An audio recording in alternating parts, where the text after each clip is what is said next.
परमपिता बाबा की जय। नमस्कार।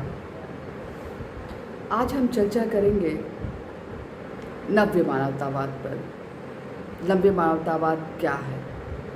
नव्य मानवतावाद एक विचारधारा है, एक जीवन दर्शन है जो मनुष्य के जिसके लिए एक ऐसी व्यवस्था का निर्माण करता है, एक ऐसा वातावरण बनाता है जिसमें मनुष्य अपना पूर्ण विकास करके अपने पूर्णत्व को प्राप्त कर सके। जैसे आज की विचारधारा है भौतिकवादी विचारधारा, जिसका मुख्य उद्देश्य है ये निकेन प्रकारेण धन संचय, किसी भी तरह से बस धन संचय करना। मुख्यतः ये विचारधारा सिर्फ भौतिक स्तर तक ही सीमित है और भौतिक स्तर पे ही इसका सारा तामझाम है। लेकिन नव्य मानवतावाद कहता है कि नहीं, मनुष्य एक त्रिस्तरीय प्राणी है। मनुष्य की भौतिक आवश्यकताओं के साथ साथ उसकी मानसिक और आध्यात्मिक आवश्यकता भी है, और उनकी भौतिक आवश्यकताएं, न्यूनतम आवश्यकताएं भोजन, वस्त्र, चिकित्सा, निवास आदि की पूर्ति के साथ साथ जो मानसिक आवश्यकता है, पठन पाठन, रिसर्च, ललित कलाओं में के प्रति रुचि, और बहुत सारे मानसिक स्तर पे बहुत सारे सूक्ष्म स्तर होते हैं, जिसमें टेलीपैथी या ऐसे ही बहुत कुछ जहाँ पे मनुष्य पहुँच सकता है, पहुँचना चाहता है, उसकी पिपासा होती है। उसके बाद आध्यात्मिक पिपासा, जो आध्यात्मिक आवश्यकता है मनुष्य की, परम आनंद की प्राप्ति। तो ये जो परम आनंद की प्राप्ति है, ये मनुष्य की आध्यात्मिक आवश्यकता है, और उसी आनंद तत्व में प्रतिष्ठित हो जाना मनुष्य की का सर्वोच्च लक्ष्य है, मनुष्य की चरम संतुष्टि है। तो नव्य मानवतावाद मनुष्य की चरम संतुष्टि की बात करता है। ऐसा इन्वायरमेंट क्रिएट हो, ऐसी व्यवस्था का निर्माण हो जिस पे मनुष्य अपनी चरम संतुष्टि प्राप्त कर सके। जैसा कि हम सभी जानते हैं कि आज मनुष्य की जो बुद्धि है, बुद्धि जो मन का विस्तार करती है, वही बुद्धि आज विभिन्न प्रकार के सेंटिमेंट्स में बधी हुई है, विभिन्न प्रकार की भाव प्रवणता में बधी हुई है। ये भाव प्रवणता, ये सेंटिमेंट क्या है?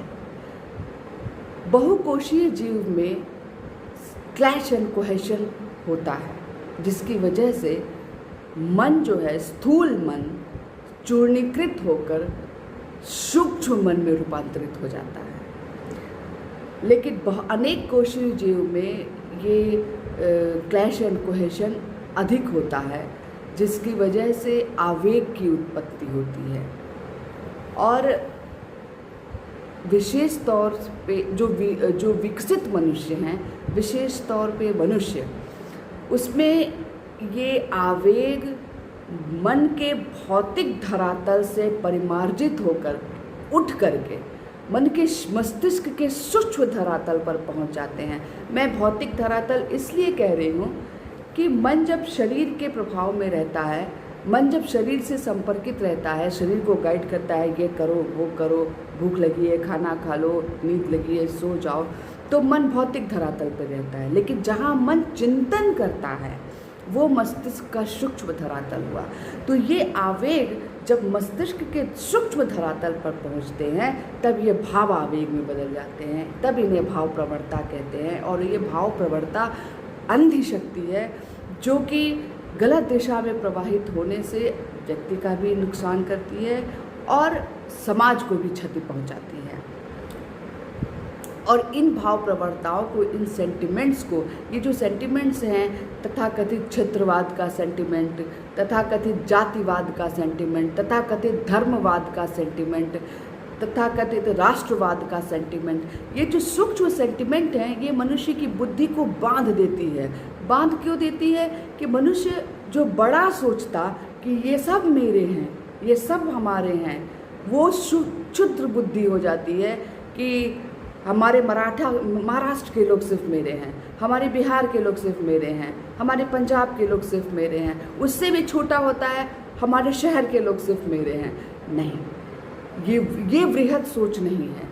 जब ये संपूर्ण सृष्टि उस परमात्मा का ही विकास है तो ये संपूर्ण सृष्टि हमारी है।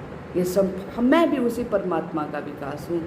ये संपूर्ण सृष्टि हमारी है, ये सब लोग मेरे हैं। तो नव्य मानवतावाद इस तरह की व्यवस्था करता है, इस तरह के तत्वों को प्रोत्साहित करता है जिसमें मन, जो बुद्धि है, वो इन सेंटिमेंट्स, ये जो बंधन में बंधी हुई है, इससे मुक्त होकर के मन का विस्तार करे, जिससे विवेक जागृत हो, बोधि जागरण हो और मनुष्य अपने आत्म भाव में प्रतिष्ठित होकर के आनंद लाभ करे। तो मन जो है, जब हम हमारा मन, हमारी बुद्धि इन सेंटिमेंट्स में फंसी रहती है, बधी रहती है, तो कुछ स्वार्थी तत्व इसका प्रयोग अपने लाभ सिद्धि में करते हैं। जैसे आजकल के राजनेतागण, पूंजीपति वर्ग इन तमाम सेंटिमेंट्स में फंसा करके बुद्धि को बांध करके आपस में ही लड़वा देते हैं, मारकाट करवा देते हैं, और मनुष्य सोचना भी नहीं चाहता है कि वो क्या कर रहा है, वो सोच भी नहीं पाता है कि वो क्या कर रहा है। तो नव्य मानवतावाद ये इस तरह की परिस्थिति का निर्माण करता है, इस तरह के तत्वों को प्रोत्साहित करता है, जैसे ह्यूमैनिटी, रैशनैलिटी, मॉरालिटी, स्पिरिचुअलिटी, कि हम सब जैसे अपने कल्याण के बारे में सोचते हैं वैसे ही हम दूसरों के कल्याण के बारे में भी सोचें। सिर्फ मनुष्य ही नहीं, जीव जंतु, पशु पक्षी, पेड़ पौधे, इन सब के कल्याण के बारे में सोचें। इसे ही मानवता कहते हैं। रैशनैलिटी, जो भी मानवता के कल्याण के लिए क्या सही है, क्या गलत है, क्या उचित है, क्या करना चाहिए, इस तरह का विवेकपूर्ण चिंतन प्रवाह विकसित हो, इस तरह की शिक्षा व्यवस्था का विकास हो, जिससे रैशनैलिटी डेवलप हो सके, रैशनल थिंकिंग डेवलप हो सके। मॉरालिटी कोई पढ़ने लिखने की चीज़ नहीं है, ये बुकिश नॉलेज नहीं है, ये एक भावना है जिसको आत्मसात करना होगा। तो इस तरह का माहौल बने, इस तरह का परिस्थिति इस तरह की बने जिससे इस भावना का विकास हो। स्पिरिचुअलिटी, जब मनुष्य आध्यात्मिक साधना करते हैं और आगे बढ़ते हैं तो वो महसूस करते हैं, रियलाइज़ करते हैं कि ये समग्र सृष्टि उसी प्योर कॉन्शियसनेस, उसी परम चेतना का विकास है। चाहे वो पेड़ पौधे हो, चाहे वो मनुष्य हो, चाहे वो पशु पक्षी हो, सब में उसी परम चेतना का अभिप्रकाश है। तब मनुष्य अपने अंदर जैसा महसूस करता है वैसी ही नज़र से दूसरों को भी देखता है। मनुष्य रियलाइज़ करता है कि जिस तरह मेरे अंदर जो आत्मा है वही आत्मा इस सब जगह है, पूरे संसार में है। और इसीलिए श्री PR सरकार ने कहा कि मॉरालिटी अध्यात्म बेस्ड होनी चाहिए, स्पिरिचुअल बेस्ड होनी चाहिए। जब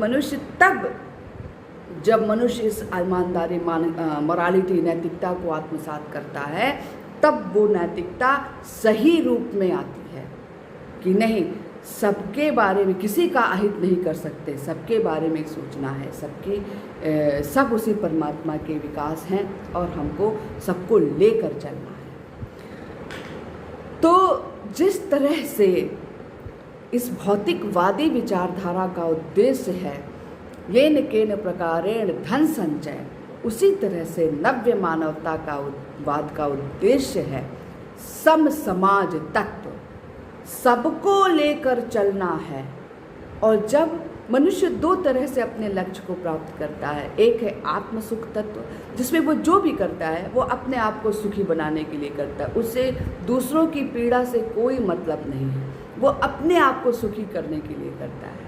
लेकिन जब मनुष्य सम समाज तत्व से चलता है तो उसका लक्ष्य परम पुरुष होते हैं, परमात्मा होते हैं। वो सबको लेकर चलता है कि नहीं, उसी भावधारा में संगच्छध्वम संगबद्धध्वम, एक भावधारा से एक साथ एक लक्ष्य की तरफ सभी बढ़े, सभी चले। तो जब मनुष्य इस तरह की भावना से चलता है तो आध्यात्मोन्मुखी मानसिकता का विकास होता है, भक्ति का पुष्पित और पल्लवित होती है। और ये भक्ति बहुत ही अमूल्य निधि है। ये भक्ति हमारे जो भौतिक जगत से जुड़े हमारा जो अस्तित्व बोध है उसको आध्यात्मिक जगत से जुड़े उस परम अनुभूति से जोड़ देती है।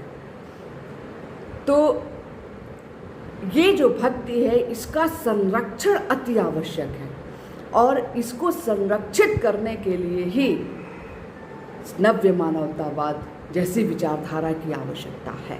क्योंकि जब ये भक्ति प्रस्फुटित होती है, पल्लवित होती है, तभी मनुष्य उस आनंद का भोग कर सकता है, उस समाज की जो विसंगतियाँ होती हैं उसको दूर करने की कोशिश करेगा और कोशिश करेगा कि ऐसा कुछ ना हो जो हमारा लक्ष्य उस आनंद को प्राप्त करना है, उस आनंद तत्व में प्रतिष्ठित होना है, उसमें कोई बाधा उत्पन्न हो। मनुष्य का मन का जो आभोग है वो ये भौतिक सुख सुविधाएं नहीं रहेंगी। मन का आभोग फिर वो आनंद प्राप्ति हो जाएगा, वो आनंद ही मन का आभोग हो जाएगा, जो चरम संतुष्टि है, जो कभी खत्म नहीं होती। इसलिए नव्य मानवतावाद का उद्देश्य है आत्ममोक्षार्थम जगत हिताय च। अपनी तो आत्मिक प्रगति करेंगे ही, साथ में संसार का कल्याण करेंगे। संसार का कल्याण करते हुए उसी परम पुरुष में मिल जाना, यही नव्य मानवतावाद का उद्देश्य है। नमस्कार, धन्यवाद।